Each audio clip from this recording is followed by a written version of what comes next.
আসসালামু আলাইকুম। সবাই কেমন আছেন? আশা করি সবাই ভালো আছেন।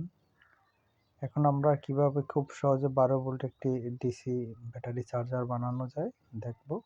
তো সর্বপ্রথম আমাদের একটা ট্রান্সফরমারে একটি 12 volt auto cut up circuit এখানে আপনারা দেখতে পাচ্ছেন যে কিভাবে কালেকশন করতে হবে। ট্রান্সফরমার থেকে সরাসরি এখানে দুটো 12 ভোল্ট লেখা আছে যে 12 ভোল্ট এসি ইন কমনের জায়গায় কমন লাগিয়ে দেবেন। খুব সংক্ষেপ ভাই, একদম সংক্ষেপ।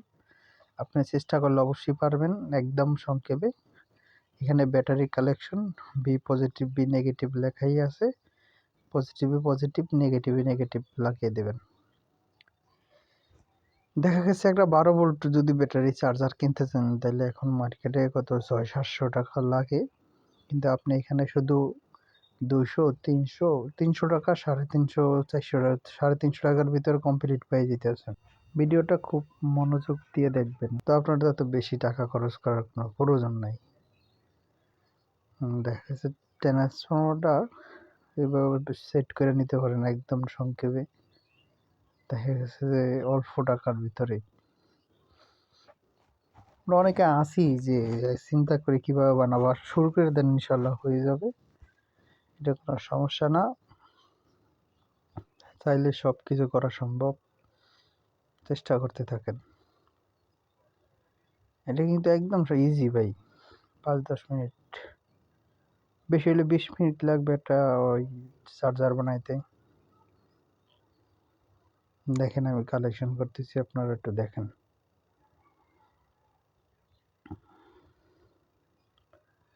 এসি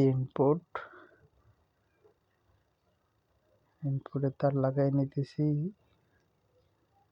যাতে এটা টেস্ট করে আপনাদেরকে দেখাইতে পারি।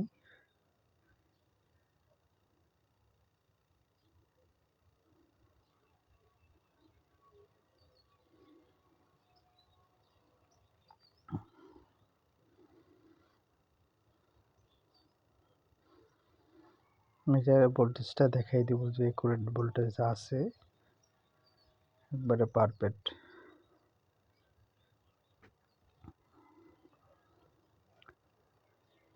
আর এই সার্কিটটা ভাই খুব টেকসই একটা সার্কিট, অনেক দিন টিকে।